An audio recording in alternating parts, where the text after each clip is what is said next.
passed behind me and I didn't notice.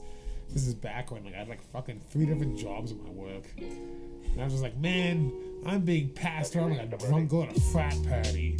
And he chuckled so much as he passed by. And I'm like, oh shit. But he laughed. So I don't know what that means. I think Am I he in approved. trouble? Like, Is that an approval? it was after 5 o'clock. So like when shit slows down. So Yeah. like maybe it's like as long as customers don't hear it, it's okay. I think that's the main thing. Is that a big thing around there? It's like, because some of those mechanics probably talk kind of. Oh yeah, it's like typical mechanic shit. But Yeah. like you hear them talk about the worst shit ever. I'm like, dude, do we have an HR department? I haven't seen them. Like, You probably should. we have some pretty hot girls. Not some, but a couple of really hot girls, and they don't get harassed. So I think that's the main thing. Okay. Like, if they're not getting harassed, it's good, right? Let's be honest. HR is only there for the hot girls. They're not. If they're getting harassed, that's when HR fucking brings shit up. But Right. If the hot girls are getting harassed, nobody even knows we have an HR department. I think we only have like one hot girl. No, 2, 3. In my opinion, like 3 hot girls. Right. The 2 techs that are girls. The one is kind of. She looks like a potato. I don't know. Again, this is coming from someone who's like... This is live, by the way. You know this. I know, but like... She has... Coming from someone who's come from really bad posture. And if you know me back in 2010, I'm like slumped over, like shoulders kind of up here. Like I would have been a fucking golem. Because I was the one that kept on going. Like I was just like bad. I know you're the guy that'll call it out because Cordell has good posture, and you were the first guy that I've been around to be like, Cordell, you've got like fantastic posture. He's like, super good thank posture. you. Oh, he's a nice muscular build though too. Yeah. But yeah, fucking Jess. No, I can't say her name. She's built like a potato. I don't know. She's like her shoulders are brought up. Like she's just like she looks like a potato. She's kind of hunched over. Like she wears glasses. Nothing to do with the potato look, but like it doesn't help the potato look in a way. And the other girl, she's attractive, but she looks like a fucking 10-year-old. Like she's very short. She's very curly, like long hair, which to me that just associates like younger girls just have like little girls with like curly hair, like a lot of them. That kind of straightens out when they get older. Others didn't, so it's just she looks like a 10-year-old, and it's in a non-weird sexual way. It's adorable watching her work on cars because she's like standing on a box working on a car. Like it's so funny. Like, but yeah, the girl who calls the shuttle though, she's pretty hot. Yeah, Okay. Which is ultimately just Uber, but then we have a few other. I think the actual owner of the dealership, his daughters are pretty hot. I shouldn't be saying this, but I don't really care. It's pretty funny. They're not gonna see it. I was gonna say we didn't. No, you don't think they'll see it? If they do, Just the HR comes my across. name's Ian. They slide the video across on the manager's desk. Yeah, you might want to see this. Oh, I have a reputation in my fucking work. It's like, okay, well, because like that's the thing. Is like I thought I could like talk to 1 or 2 of my friends and just shit's good. Not at Kelly dealerships because like I don't know workplaces like, oh, we're a family and stuff, which is like that's a lot of bullshit most of the time. But like when a car dealership says that, oh no, it's fucking true. It's just like they are so like tightly knit. Like we're an actual like support system. It's super nice. It's just like told 1 or 2 people about my money, which I don't really care about it now. By the end of the fucking shift, I had like people, so like 7 texts surrounding me. It's like, oh, Ian, you got money. It's like, what the fuck? I told 2 people. Like, so it's like word spreads fast. It can. Which is, I don't know. My work's. That's the thing is, people. I know there's people who don't like me because again, potato girl and 10-year-old.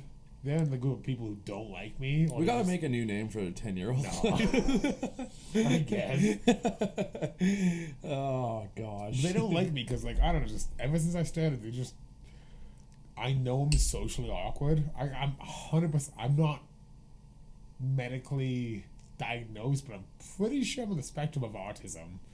Because some of the shit in autism, of like, you say stuff that you don't think is offensive or is bad, but in the real world, it's fucking, you're just being a douche, or you're just being like, I've noticed that. I'm like, oh, I've said that shit as in jokes, but most people take me seriously. I don't know why. They don't realize I'm joking, so just like, I come off as a douchebag. Or people think I've beef with them because I say a joke thinking I'm funny, but I'm not. And that is a big thing in autism. You're kind of like Mr. Johnson. You kind of like, some of the jokes you tell, you're straight-faced. It's hard to tell. Yeah. I've had to call him out on it before. I'm like, dude, I can't tell if you're joking or not. He's heard it before, though.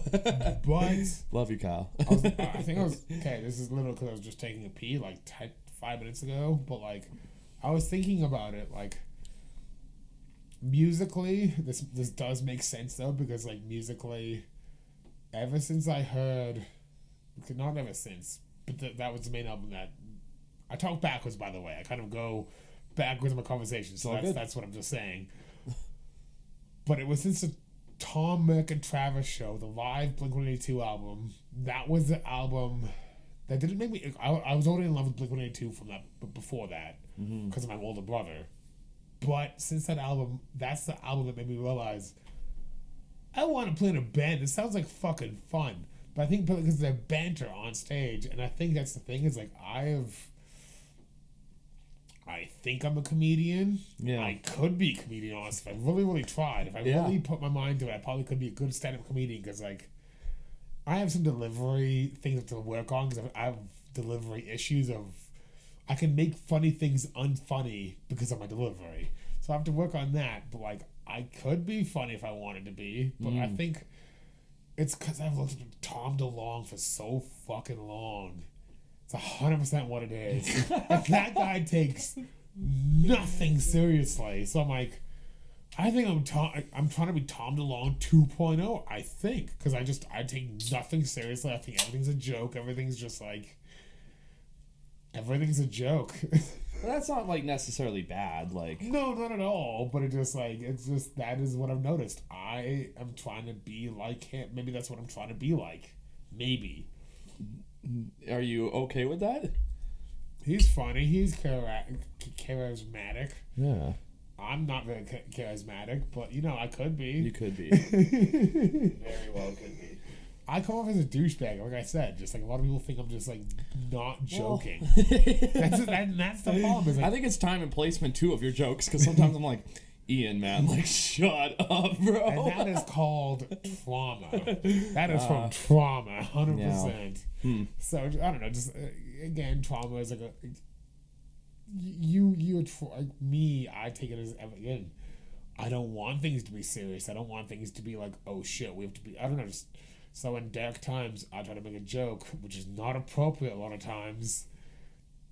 That's my coping mechanism. Ultimately, just like try to be funny or try to make a joke of things, which is most people don't get. And it comes off as being a douche. I'm like, oh, this guy has no hurt because he's making a joke of shit. I'm like, I'm making a joke of it because I do have hurt. I don't want to be all like, like that is how I'm going to deal with it, is trying to make it funny to make it not as serious. And which is fair, because I think that's something that people might not know about Mr. Ian is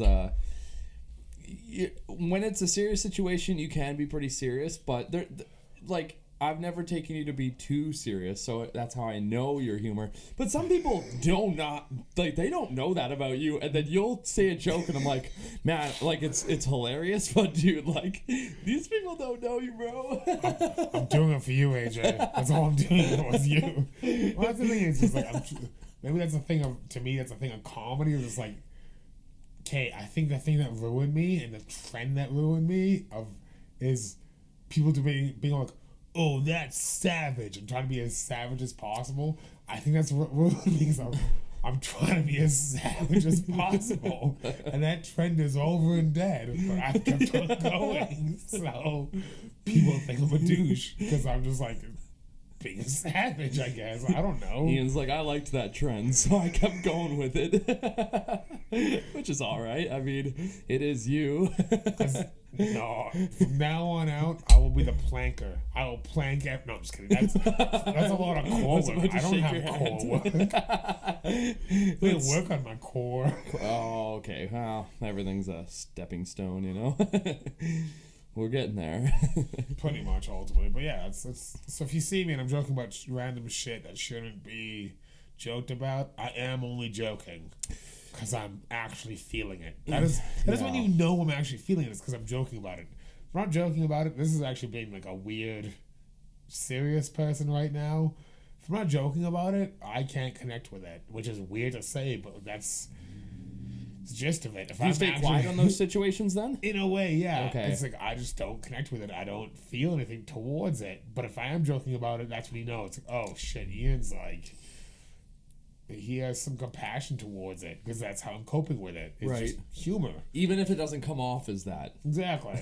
Even like, okay, maybe we kind of talked about it before. We won't bring it up. Maybe we'll bring it up a bit, but Ukraine stuff. Yeah. I was in some serious shit when I went overseas in Ukraine in, I'll say 2022, the whole invasion, just to make a timestamp in case the aliens find this and wonder what the fuck we're talking about. But pretty much there's like shit there. There's like serious situations there. Just joking about it because I was scared shitless a lot of times. Yeah. So I try to make jokes about it to be all like, oh, this is not as bad as it is, but no, it's pretty bad there. Right. Like it just like again, I went from like they call us Call of Duty guys or the Call of Duty group, and I was so against them for so long. Even when I came back, I'm like, I was better than them. I knew what to do. I knew how to use a weapon. I knew how to use AKs. I knew how to use all this stuff because I played airsoft, which yes, it did help a lot. A lot of like weapon knowledge and like how to even to reload a weapon, that helped a lot. Mm-hmm. But like, I was still a Call of Duty guy.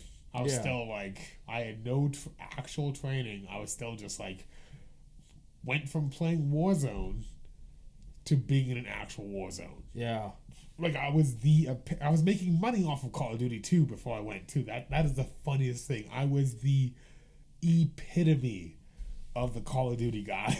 Like I made a living off of playing that game, and I literally instantly went from playing that game to the day after Zelensky said, "Oh, we will give you a weapon. We'll give you everything you need to fight with us." Okay. Yeah. Like I decided to go. So just like.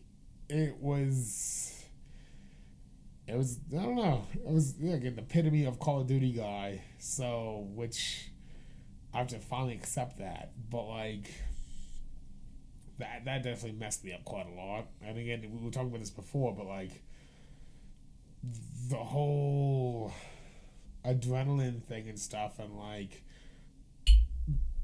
before I went, I played with you guys at Loud as Hell, and that was like a wild time.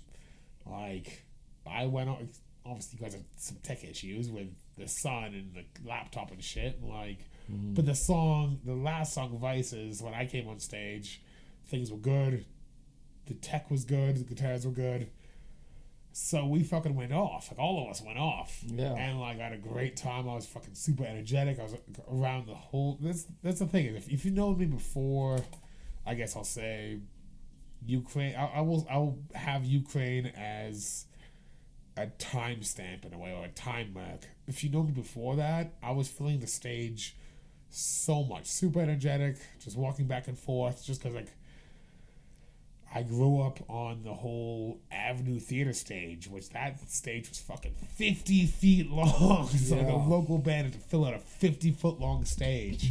So that's where I got my energetic stage presence. Versus coming back from Ukraine, I think Serenade was my first time being back on stage, which was my own band, which we had our own internal issue, or I had my own internal issues with that. Not issues, but like our first jam was January 1st, which I couldn't make it because I was in the hospital because I fucked up my leg during you guys' set the day before. Okay, yeah. When I fell. And I was super drunk, and yeah, that was fun. Oh, yeah. But yeah, we were a band as of January 1st. So we had a month and a half of jamming before Serenade, and that was like once a week, I think back then we were jamming it a set 3 times a week, or 3 times in one jam, so 3 times a week. Right. So it was pretty decent, but like that is not enough time for like at least me, who is maybe mentally challenged. Probably am mentally challenged, but especially after the past year of going through the trauma I went through. Trying to remember those lyrics in that time span was very, very difficult. Mm-hmm. So half that show was trying to remember lyrics, but half of it was being awkward because like the adrenaline wasn't there. Like the whole like, oh my god, you on stage, you in front of people, wasn't there anymore, because kind of being shot at and having bullets whiz past your face, fucking it, like literally mere inches past you, where you can feel the air the bullet pushes past against your face. Yeah. Knowing if your face was an inch or two to the left, that would have been you. Good night, Irene. Yeah, so for some context here for everyone listening, there was some time spent in Ukraine during the war that still goes on. And I know you said that as a timestamp, but it's like that's a big factor. I don't even know how to really dive into that for you. It's obviously a big staple point. Episode 2. Yeah, we could do another episode for sure. We probably will. But at least for that stuff, because that stuff is, again, like I told you before, I'm going through my healing process right now. I'm going through therapy right now for it, because like, if you've known me beforehand, I was a different person. Like you knew me, like I was very, I don't know, just I'm very held back now. I can go crazy in the pits still, but not like I used to. I was going balls out, just like going crazy, and just like now I do have social anxiety. Have a lot of like, I don't want to say scared of people, but like it's and this is gonna be a whole therapy session of it, but like therapy side of it, but like just like do it. I'm not scared of people, but in a way of like I'm scared of what people think in a way, because again, it's just like a lot of it is like a lot of shit I've been feeling, and again, I'll get into this is being very jumbled and kind of like going from one point to another point across the board. It's very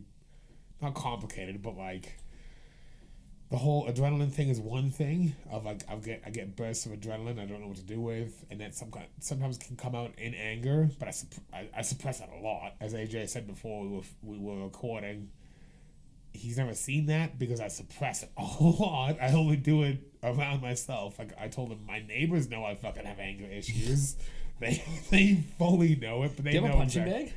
Oh no, I can't have that shit in my house. Not yet. When I get my new place, I will. But nice. like, it's not even that. It's not even want to punch shit. It's just you have. I'm not a full white boy, okay? I don't want to punch you when I'm angry. Yeah. Just kidding. I'm kidding. No. Name's not Kyle. Just kidding. But like, it's just like I don't know what to do with this adrenaline, and it comes out in anger because like I don't know what to do with it, and that's the only. You get adrenaline from anger, obviously. You ever thought about being a drummer? I've always, you've seen me air drumming, and this is the thing is even Franco, if people know Franco or Danko Dokes, he even said, dude, your air drumming is like on time with some songs. And I think the thing for me for drumming, again, this is getting very, beers don't help, but this is getting very like ping pong, like very random thoughts, but that's how I am, is full ADHD. I am full ADHD, I've learned. I embrace it. Let's go. But like, he even said, like, dude, I think with drumming, I need to listen to a track. Give me some sticks, and I'll try to follow along with the track in my headphones. Yeah. I think that's what I need to do, because like with that, I know what to do. But anyways, with adrenaline and shit, that's a whole different side of like the whole like emotional side of it, because a lot, even like I don't know, I'm held back because like I talk about it a lot. Like, people know I talk about Ukraine a lot, especially when I'm drinking. You will hear Ukraine in my mouth almost every single time. I'm getting a lot better, but just because like I need to process it more. I'm going through therapy. I need more therapy. I need like 2 or 3 hours a week, because like some of the stuff some of the stuff I've seen and done, shit is just like, it's just I'm a normal person. I didn't go through the training. I didn't go through the whole military desensitization process, which that is a process. They tell you you're gonna go over and see this stuff. You're gonna you're gonna do this stuff. Mm-hmm. I didn't get that. I kind of got it. Like I did some training. I focused on physical training, not mental training. And going over there, I've learned it's more mental stuff than physical. Yeah. Like an overweight person could do whatever, but it's the mental side of like you are gonna see some stuff you will probably never ever forget, which that is 100% what has happened. Mm-hmm. Like, There's some stuff you won't show me because my eyes are too. I won't show anyone. I won't tell anybody. There's a situation. The reason I came home, the idea was I will bring it down quickly, because I kind of do want to get past this point. I will go on forever otherwise too, but like the idea was spend 27 days there, come back for 2 weeks, spend another 27 days there. It was going to be like a repeat kind of thing for as long as I could possibly do. There was an event that happened, series of events that happened, and I felt it was not safe for myself, as well as mentally I couldn't take it. There was stuff I did, or didn't do actually, that I will always have to live with myself for. And some of the stuff I didn't do, I will admit, cost some people's lives, which I am not proud of. I'm not going to get into that, but like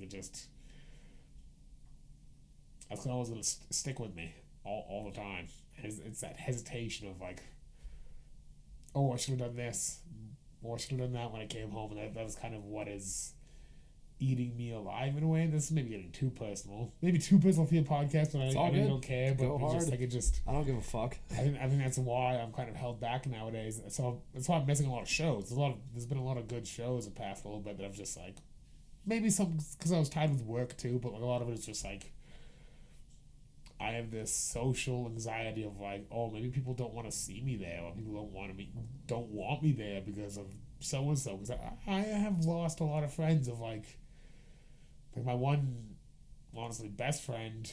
Like there was a romantic side with her, but that's a whole different issue. But some of the reasons she stopped talking to me and she wanted to disconnect from me is because morally she couldn't deal with it. She couldn't deal with my.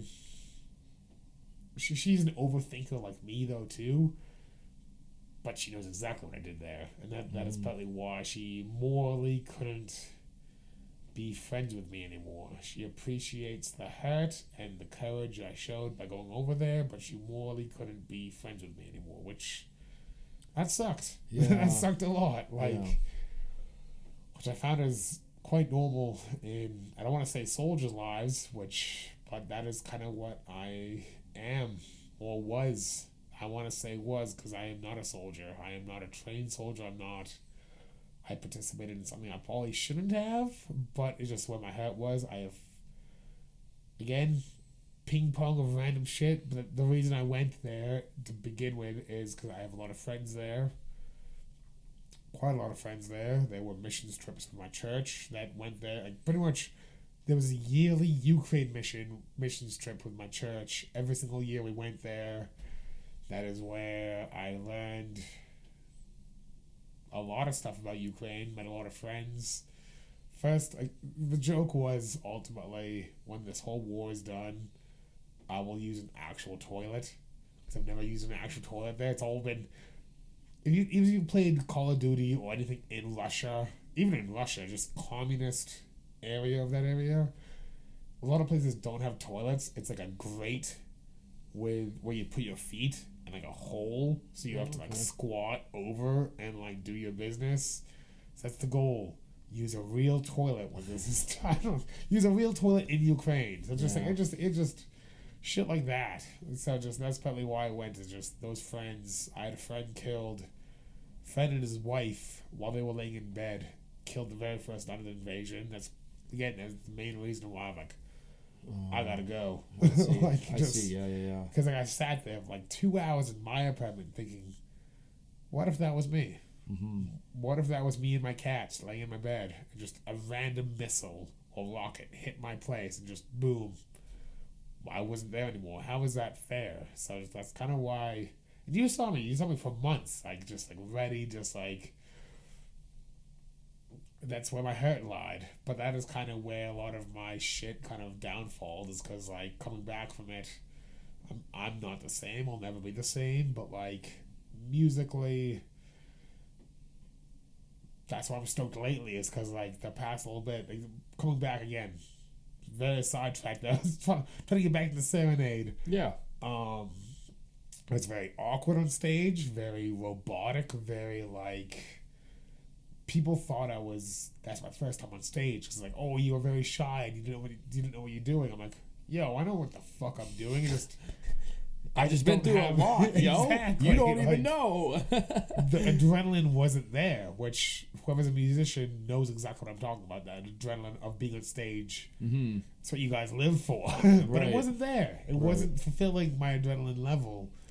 We were kind of talking about that before the podcast, but your start in the scene, I'm just figuring out it was around 2005, 2006? 2005, late 2005, November 2000. No.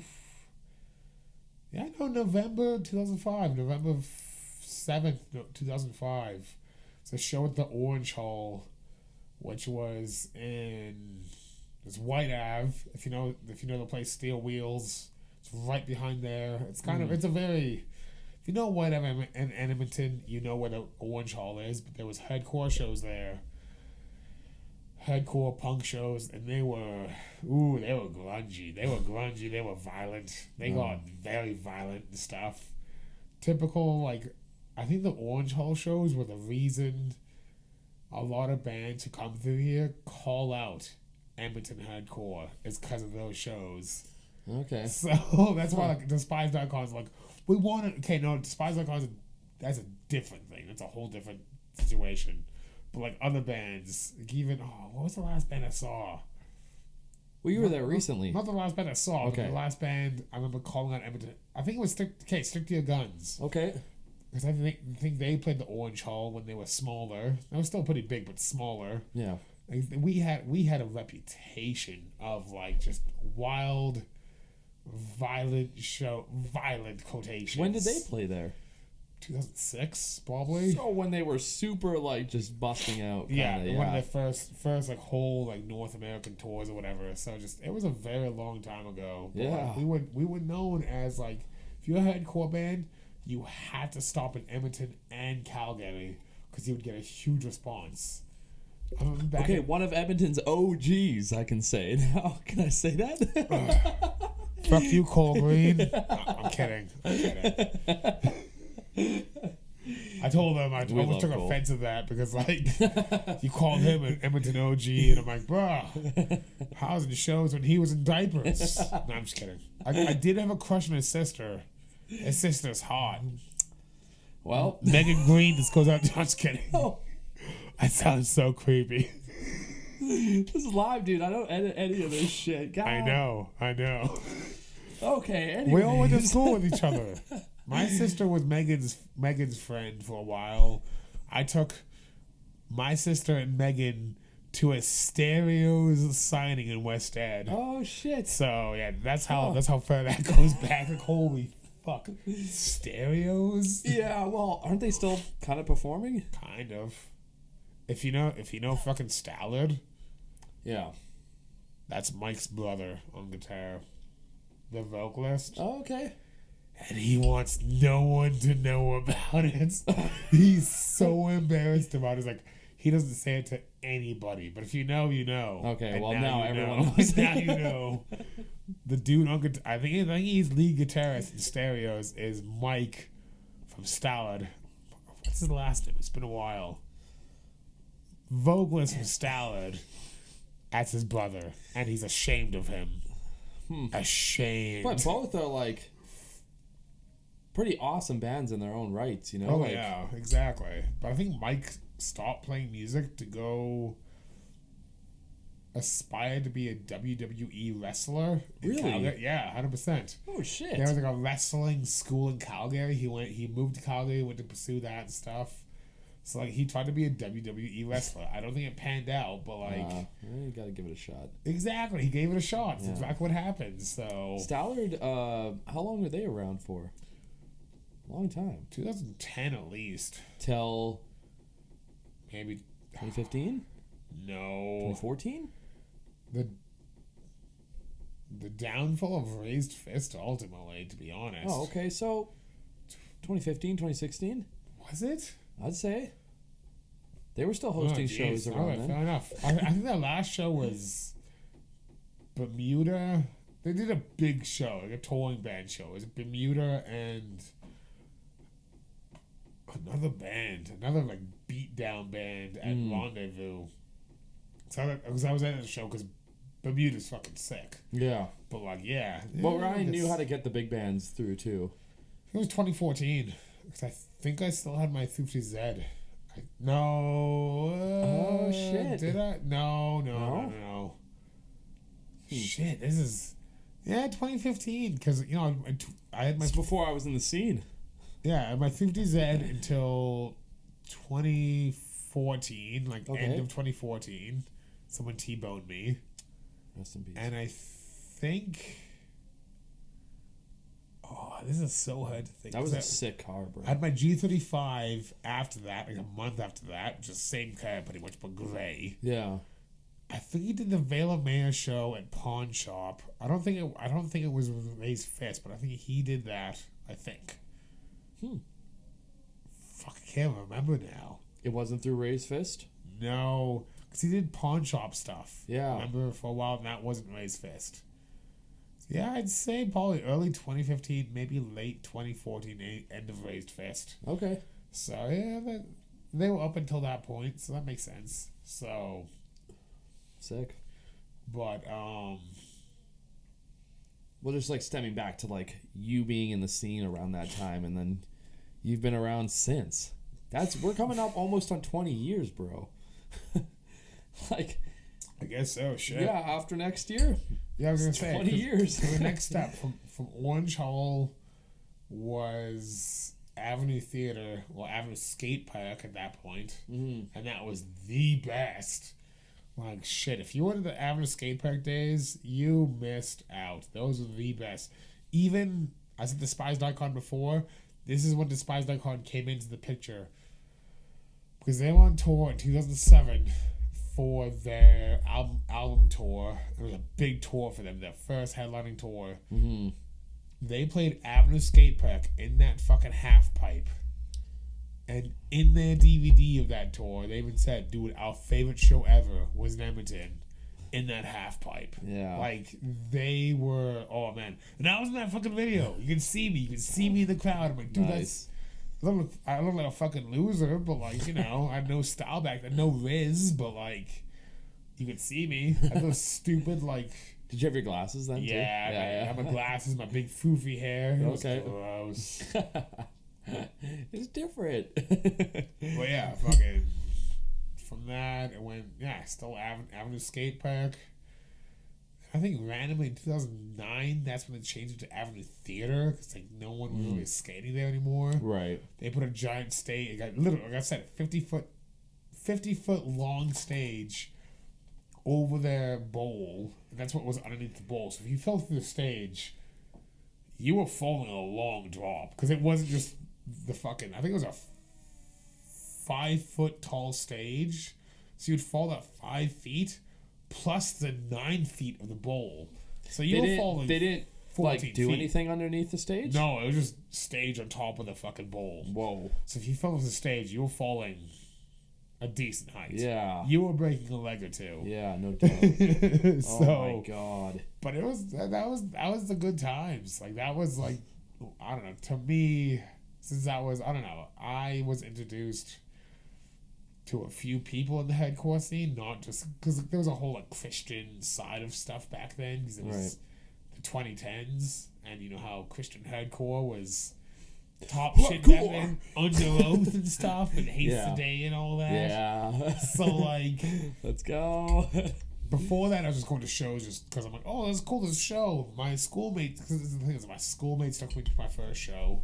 Right. So that's what happened. But then, like, I went with my friends. I met these guys in the Christian hardcore scene, and they were playing in the band.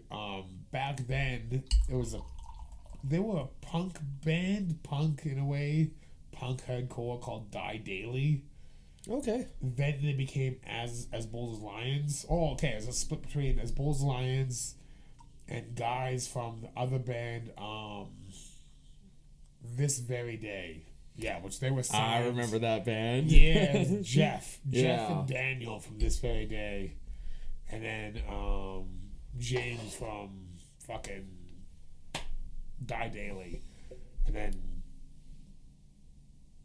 I think Nate. Who did Nate play with? He was a drummer. Who honestly, for the Bulls Lions, their drummer Nate Ham.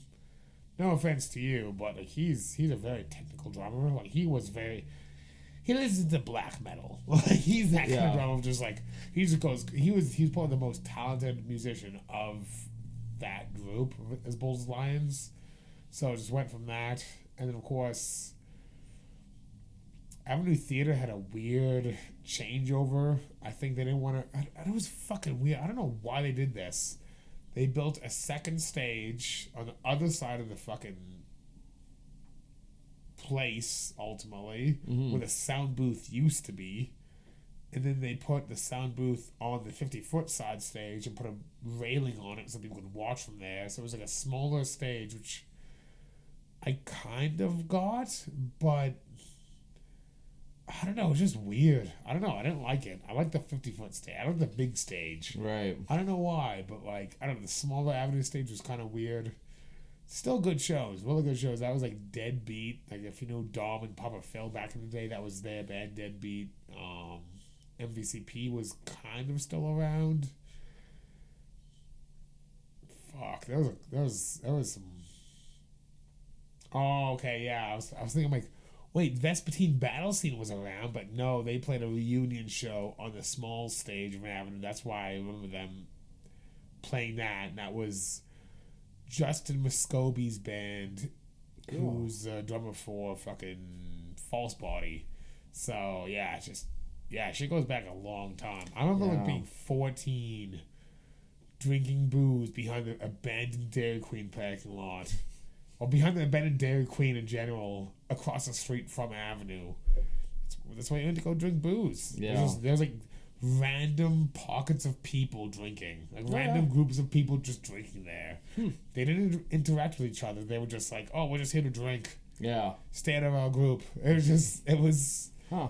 I miss it. It was kind of hood rat shit, but I miss it. I was actually talking to Lane on last Saturday, who was in that scene. She's married to Cody Weisenberg. I mean, the guy for MVCP. He's the vocalist from Furthermore too. Okay, yeah. Now, but yeah, they're married together. But like, she was actually the first girl, like the first person I was with at my first show, and I remember walking to her aunt's or her grandma's house for them to change. You know how emo girls were back then. They had to change to something else. Yeah. So, yeah, it was good shit. Like, it was good like, reminiscing with her too, because we were like, oh, remember this show, remember that show? Like, and you've seen them all. You've been around the block, seeing a lot of shows, being in some bands, and now, I want to dive a little bit into, Deep Fried and Mucus. Not yet, God. Oh, well, come on. We didn't even get into my toy stuff, God. Well, we could do that if you want. Exactly. We have to go through the timeline. There's a whole timeline of stuff. Otherwise, I wanted to skip that personally. No, I'm just kidding. Okay. Oh, well. There goes my phone. There's a loud bang. Whatever. Fuck it. I don't need a distraction. But anyways, I guess the whole timeline of that is like going for my shows every day. Because I was touring with as Bulls Lions. And Fall City Fall at that time, because I was doing guest vocals for 1629, the song 1629. Nice. But the as Bulls Lions tours we did Cornerstone. Okay, no, we failed Cornerstone the first year. We got detained for like 9 hours at the border. We had like some dude, like I had some dude watch me take a shit. It was wild. He was in the stall while I was taking a shit. Were you in As Bold as Lions?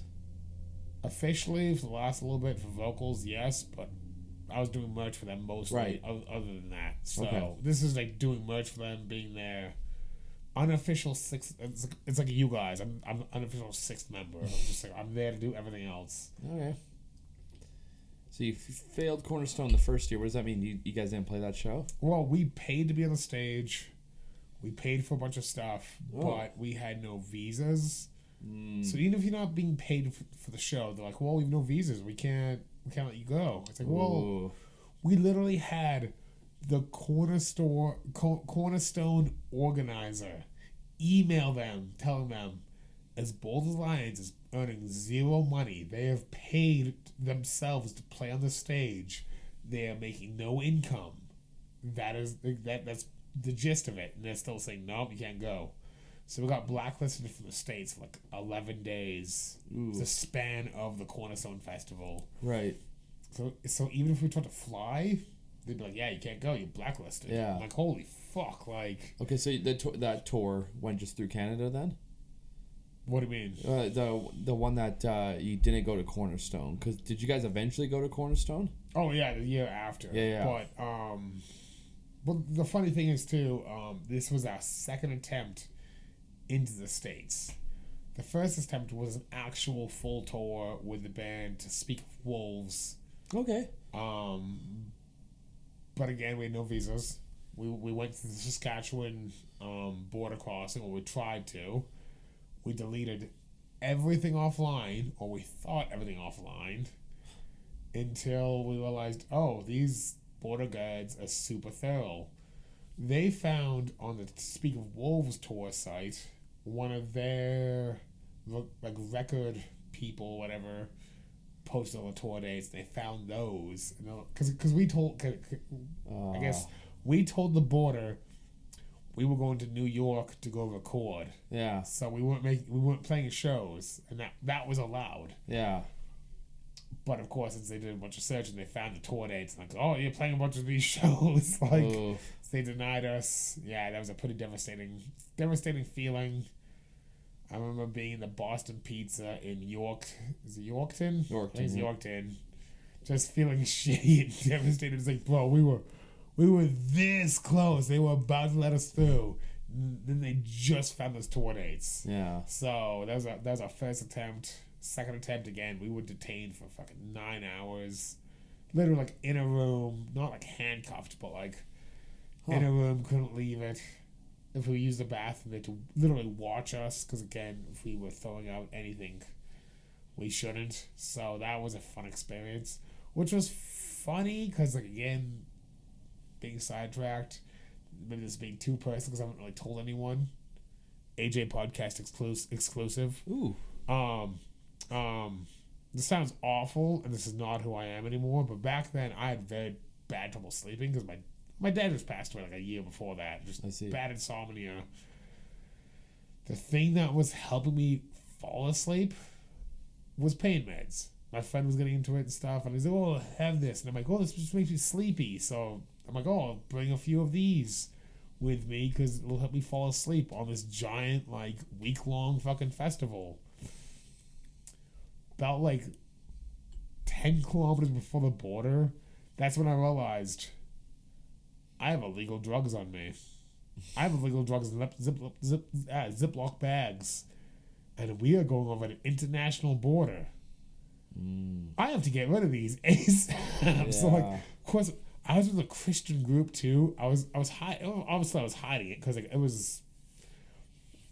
was using them as sleeping pills, which they are not for sleeping pills at all, ultimately. But, like, I had to do a whole like, sneaky thing of, like, open the RV window, throw them out and shit without anyone noticing. Yeah. I did it, because at first I was thinking, oh, I could maybe hide them in, like, my DS, or, like, hide them somewhere. Then I realized, this is the border.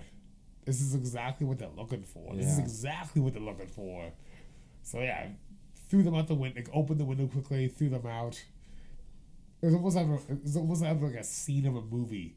As soon as I closed the window, looked up, John, the vocalist at the time, who doesn't really like me, was just staring directly at me. I'm like, fuck, he saw me throw these out the window. I don't know if he did see me throw them out, but like he was acting like he did see me. So I'm just like, shit, like he's not gonna say anything, but like, fuck, he knows. So just, I don't know, it's a funny story. Yeah. It's a stupid, funny fucking 18-year-old Ian of like, you could have been fucked completely by the law, and I'm glad you found clarity right before it happened. Otherwise, I would have been in deep shit. Because, like, again, this is like Oxycontin before it was like the whole blow up event. So just like, right at the border, oof. Yeah. Oof, that would have been bad. That could have been bad. So, for sure. fun shit. But, like, anyways, from that, we went on tour a third time to the States. This time was a lot better because we actually got, like, timeline, we actually got signed to a small independent Massachusetts.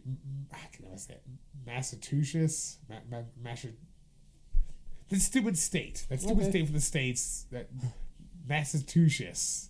I don't fucking know. Huh. But it was called Red Chord Records. Oh, sick. But we got signed from them. Went to the States. Did a whole fucking. I think we toured the States 4 times. Did you guys play Cornerstone? I'm so curious. That was the one time we played Cornerstone. Okay. We played the Cornerstone the next. No, four tours in the States. Four. I can't talk. 4 full U.S. tours. That's cool. Which was pretty fun. I did Falsity Falls, all of Canada tour with Breaking the Fourth Wall. We did Europe in 2013, I think, with them. 2013 or 2012, I did Europe with Falsity Fall. I want to say 2012. I think it was 2012 we did that. Okay. And then, of course, that same year, it must have been 2012, because 2012, early that year in November of 2012, I did tour managing for Structures. Nice. Like, out of Scarborough Structures in UK for their Peckwood Drive tour. Nice. Which was wild, because like Peckwood Drive was like my favorite band. It still is, but like the new shit. Yeah. You know, it's their new shit. Yeah. But I did that. That is kind of what got me in the whole tour managing scene. I only did one other band, which we'll get into in a bit, but like the only reason I got that was because of someone from MVCP. He was doing much for them to begin with. He didn't have a passport for their UK stuff. I did. My family's from the UK. They were kind of stupid of like, oh, Ian, your family's from the UK. You know the UK. Come with us. I was like, I've been there twice. I don't know shit about it, but okay, I'll still go with you. So, did that. That was a hella fun time. Nice. That's dope. That was a really, really fun fucking time. And did Australia with Germany. After that, with the band Close Your Eyes. Okay. So. And you were doing merch for them? Yeah, just merch, not tour manager, but just merch. Okay, sick. So that was a fun fucking time. I knew. No doubt. Well, because we had them again. They were a Christian hardcore band. We met them back in 2010. Connections and shit, and I'm like, oh, I did tour managing for Structures. Maybe I'll come join you guys or whatever. Jokingly, and of course, like, oh yeah, hell yeah, come on. I'm like, oh, okay, I'll come with you then. Sure, I'm down to come to Australia. That was with No Bragging Rights, Gideon. Wow. Who's the other fucking band? Solid bill so far. Who was on the band? There's another band that was with them too. Fuck, that was. I just remember Merc from No Bragging Rights getting humped by a fucking koala. So we went to a zoo and this koala was like full on like grinding on him. It was hilarious. I think I have pictures somewhere, but that was on mine. Again, I went from Google to fucking iPhone. Yeah. Trying to find pictures in that fucking. I do have them somewhere, but just trying to find them in that whole clusterfuck of different systems sucks. Do you keep in touch with any of those people that you've gone on tour with? Kind of typical Facebook relationship of like. Yeah. don't really message each other, but just like comment on each other's shit randomly. So not too much. Kind of, but not really. I was mostly friends with Shane from Close Your Eyes, which he actually left the band. Okay. Who was Shane? Was he the vocalist? The vocalist, yeah. Okay, yeah. Yeah, most of the people I was friends with kind of left the bands. Obviously, Structures kind of just broke apart. Yeah, they kind of... Structures became, I don't know. Yeah. Their EP's alright, their new one, but it's like a 3-piece now? Yeah, they're not as serious as they were. Yeah. With Nick and stuff doing vocals for them. Because Nick, I can never say his last name, had an X in it. Fuck. I'm going to attempt it. But yeah, he was, I don't know. Like, I think Spyros is doing their vocals and guitar at the moment. They're just not, they're like us. They grew up. They got jobs. Yeah. It's just like, oh, we're working 8-hour days. We don't have time for music anymore. We want to do music, but we don't have time for music. So, fuck. That's the shittiest thing. Like we can get into this more now because like I've noticed the past year especially. I know you weren't super involved in the Discord, but you were involved more in other stuff. But like me, Sabian, Pierce, fucking Big Nate, even Little Nate. We had a Discord going. We were fucking bumping the Discord, and then like every single night playing Call of Duty or doing something. And then all of a sudden, I think Little Nate got a job with Kyle, which he kind of opted out then. Then Big Nate moved from Medicine Hat to Calgary and became super fucking busy because he was hustling in a new city, which is fucking scary anyways. He's in like a million bands now and has a girlfriend. No. You're a busy motherfucker. I don't know what that is. Is that a look of disappointment? Look of shame. Shame. Kidding. I'm never shameful of Big Nate. But like, we were vibing every single night. And then, yeah, Sabian went to day shift at his work because it was a promotion. I got a job at Toyota. Yeah. We all grew up. We all grew up at 30. Yeah. For real. That's the best part. It's like, we should have been doing this 10 years ago. But I mean, you guys are still doing like, all those people still have bands and they're doing stuff. And like, even for you, like, your last show was, in my opinion, was a huge success. Oh, that was fun as hell. Yeah. Yeah, that's the thing is again, going back to the whole self-conscious thing, or not self-conscious, self-confidence, thing of like, being vocalist, I was very perfectionist of like, oh, that was shitty because it wasn't perfect kind of thing. Mm. That played a big role in my life, and now I've learned over the past couple shows, over the past little bit, who the fuck cares if it's good? If you had fun, people can see that you had fun. Right. And they had fun because you had fun kind of thing. That's kind of where it kind of lies. Because, like, I think it's kind of... Okay, the day I got my confidence back of being stage comfortable, and I say stage comfortable for me is having energy, moving on stage, not just staying in one place or just having charisma on stage, was your guys' emo night in September, which was the first day I went back to airsofting with no PTSD attacks, which was a big thing for me. That was I was scared of going to airsoft games because of that thing. Like I missed the whole damn season of airsofting because I was kind of being a little bitch and be like, oh, I don't want to be in the field in the forest and have a PTSD attack and not know what to do. Right. It's scary like that. Yeah, PTSD attacks are scary like that, but they're not that difficult to get. Okay, that sounds bad. They are difficult to get over, but they aren't that bad. It was on my mind. Mm-hmm. The worst of it was on my mind. Doing an airsoft game that day, I had one close attack, but guess what? I went into my car, smoked some weed, Came back out, totally fine. Okay. Having a great time. Just Yeah. back into it. I was just vibing again. That's all it took. And it made me realize, man, I was being a bitch all season. I could have been playing all season. But I mean, you had moments of like probably remembering what you've seen. Oh yeah, yeah. Well, because like we do use real flashbangs. We use real pyrotechnics. Weapons. So just like those loud bangs. Yeah. Definitely gets you into the whole like mood. But then I realized, oh yeah, this is a game. Yeah. Like. Yeah. And you stated that you've gone through some therapy for it? Oh yeah, quite well. Once a week, only about an hour a week, but like Okay. it's something. Yeah.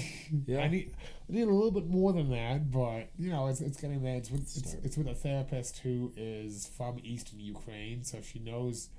She's seen a lot of the stuff I've talked about, which is a big thing. Because a lot of therapists, they stopped working with me because they were like, honestly, this is too much for us. We don't know what to do. This is actual like not actual, but this is actual like visual, really bad trauma of like you've seen people get torn, like, actual people get torn apart.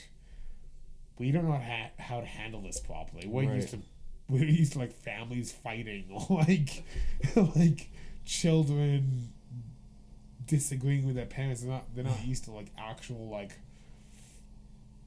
a war guy coming in and gory being like, yo. trauma. Yeah, exactly. Totally. So interesting. which that was half the struggle of trying to find a therapist like that. But my one friend Patrick, who has a Ukrainian wife who puts on plays, they did a play called what was it called? It says with an A. But they met this woman through that or whatever, and she said, "Oh, she's a children's therapist." But she was willing to take me on because she's from Eastern Ukraine. She's kind of used to dealing with children. But kind of, I think this is where mine and her relationship is good, is because we're kind of experimenting. It sounds in a non-sexual way. We're experimenting with each other. Okay. Because I'm her first like actual like foreign like soldier. I hate using that fucking word.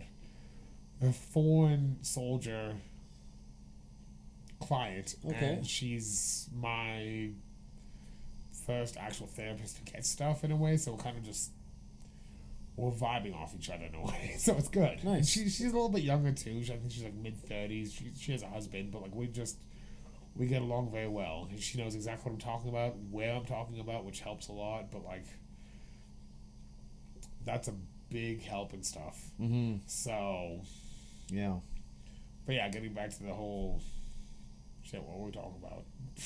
Well, before therapy, it was kind of like your history, your timeline with the band. You've gone through some tours. We were talking about the guy with Close to Your Eyes. I don't want to butcher that band name. Close Your Eyes. Yeah.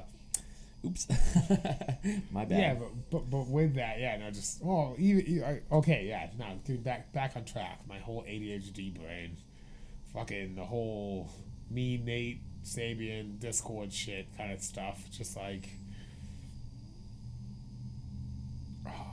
now I'm like confused.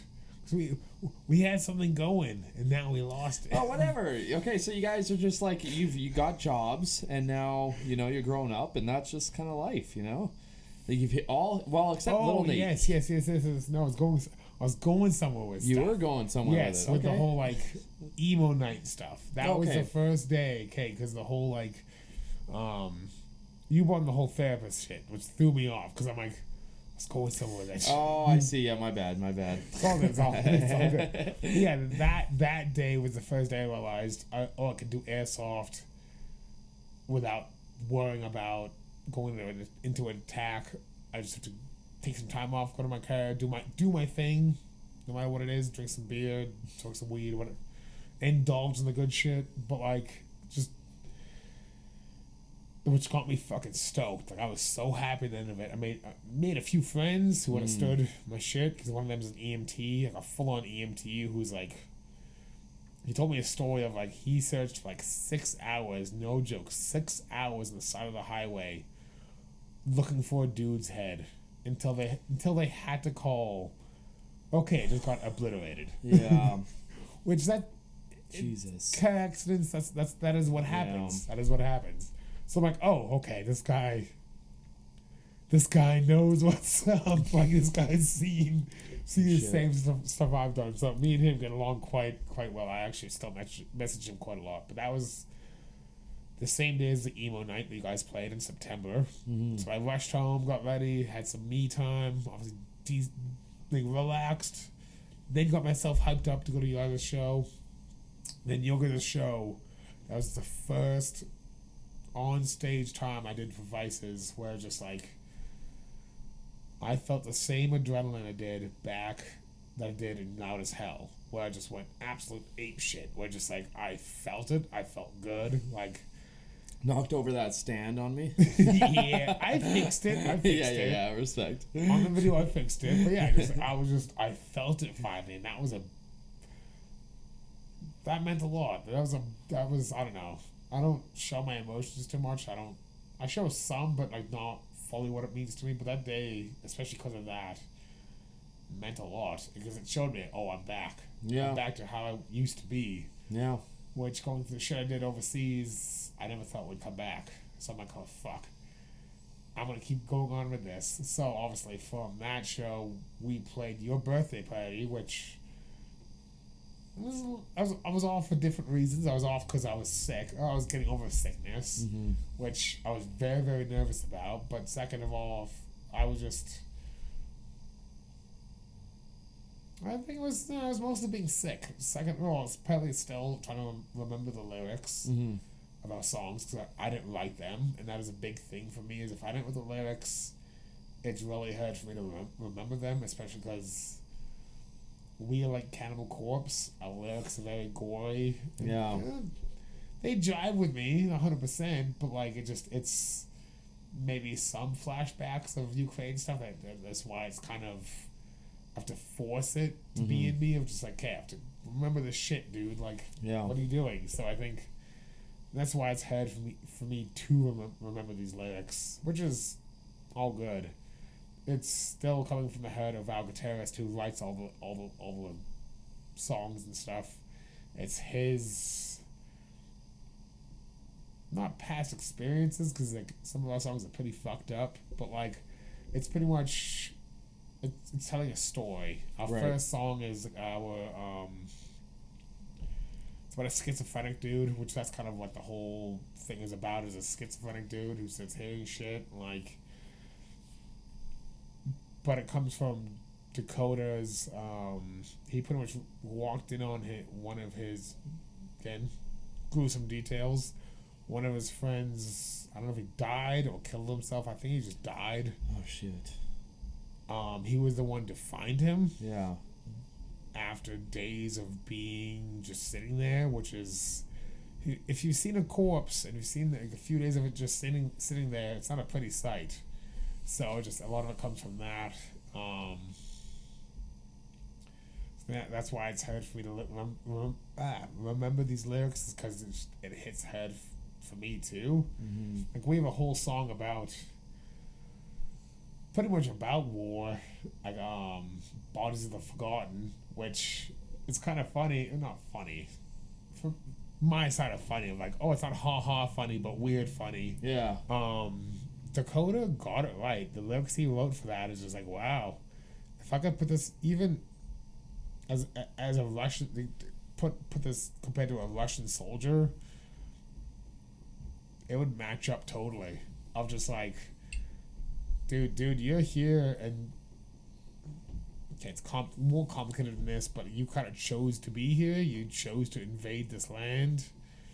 If you end up dead and your body just like rotting in this land forever, that's your fault. Yeah. Ultimately, you chose to be here. Like, you know what you're doing. Yeah. Like it gets more complicated than that in the real world, I know, but like that's how the song is. So like he got it. Pinpoint accuracy on that of like, wow, this is kind of true. So just like that stuff is gruesome, but it's not. It's again the way I take.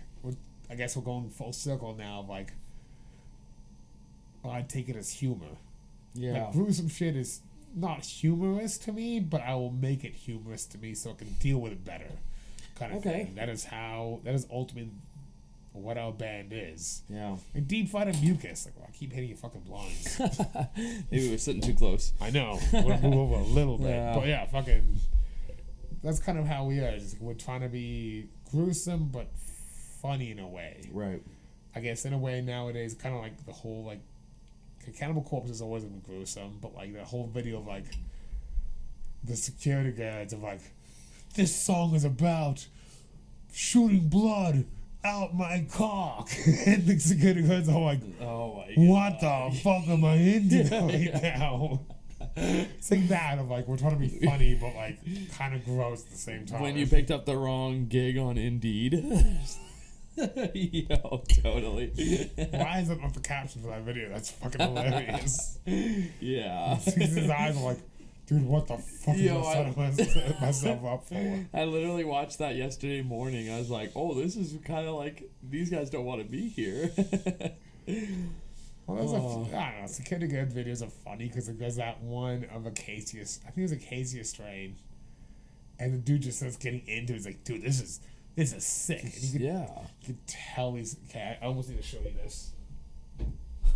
I took my phone from the floor. Okay. We're going like Joe Rogan side of like me showing shit to him like live. Mm-hmm. Oh, what am I in for? What the hell am I gonna be watching? Is this gonna scar me, Ian? No, not at all. This is funny as fuck. Okay.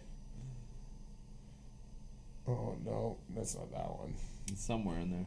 Oh no, that's a full fucking version. It's a full set. No way. Okay, show me after. No, I think I found it.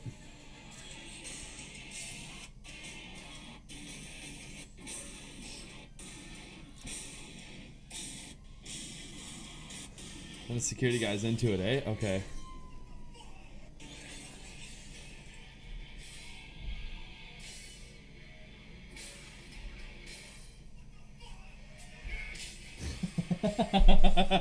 He's like, ooh.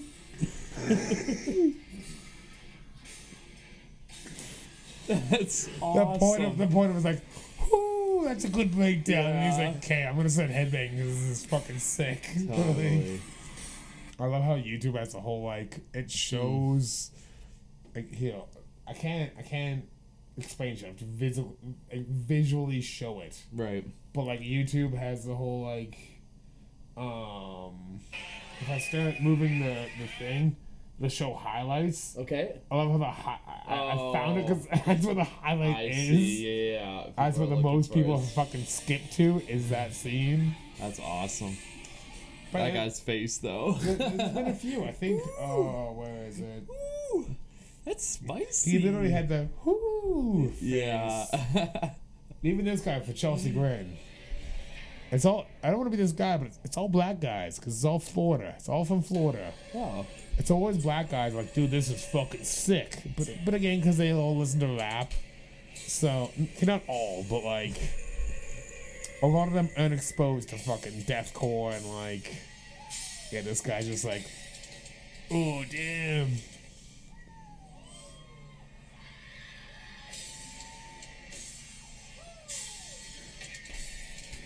He's like, all right, I like this actually. Like, da.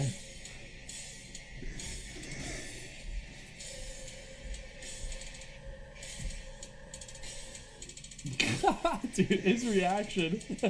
He's so into it. You know, he went home and listened to Chelsea Grin. He's like, yo, I need to listen to this band. Totally. That's awesome, man. But yeah, shit like that. Just like, I fucking love that stuff. Ian, we're gonna have to do a part 2, man. We are like, we are past that hour. I think we are. Like well past that hour. But, you know, it's been fucking fantastic. I'm definitely gonna bring you on again to talk about so much more shit. But I'm glad I got to hear about the Hall. I didn't really know about that place. Oh, it's amazing. Like, I've heard about it, and obviously, you know, Capital Hardcore had a show there not too long ago, but I don't know. I've never been there, so. If you want to get spin kicked in the face, like actually spin kicked in the face, that was the place to be, ultimately. Of like. Were they just hosting hardcore shows? Mainly, yeah. Okay. They were all punk and hardcore, but mainly, yeah. It was just that same. It was the same scene. Punk and hardcore was the same scene. So just like, yeah, it was fucking wild for those shows. But like, I have plenty of stories for music shows. Oh, plenty of stories. Yeah. U.S., Canada, some UK stories. We're gonna hear more. Like, We're gonna hear more eventually. I promise you. But you gotta tell everybody your socials, because I want people to follow your fucking band. Easy Ian, obviously on Facebook. Just search up Easy Ian, as you just find it. Okay, I'm asking about your band, not you. Fuck you. I don't care. Jumbo Cake 13 on everything else is my personal stuff. It will always be Jumbo Cake 13. Always? Always. Okay. Like, I am the only Jumbo Keg. Okay. And if you steal it, I will know. I will know. He'll find you. And then Deep Fried Mucus for Instagram, Facebook. I'm gonna make a TikTok, even though fucking the boys don't want me to. I don't know. They're strictly like weird death metal. Like our socials have to be just straight shows, band, stuff like that. No memes, no nothing. I'm like, I get it, because like they want to be professional as we can be with a name Deep Fried Mucus. Yeah. But we don't want to be like another Patient 66 band. I see. Which, they're an amazing band, but every band meme you see has always been shared by them. It's the reshare of their post. Yeah. It always is. Yeah.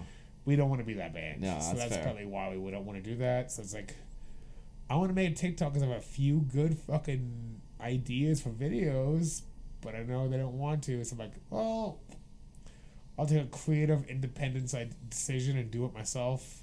The whole like, I go to the gym, as you guys can tell. I'm Torquey. Okay. I am proud of myself, but like the whole like, I will steal it from a bodybuilding body. They did the whole like, what you think a metal musician listens to at the gym, which is like just straight up like as brutal metal as you can, to like what I actually listen to, which is, it's not BTS, but it's a nice day. No, it's that Boys a Liar song. Oh, okay. Boys a Liar. Boys a Liar. Yeah, it's a great song. It's a great song. Drum and bass, let's go. That and another K-pop song. Another K-pop song about the whole fucking like, what is it? Being alone and shit. I don't fuck it. You should know. You're a bachelor. Okay, before we go, I'm gonna find the song. Hold on.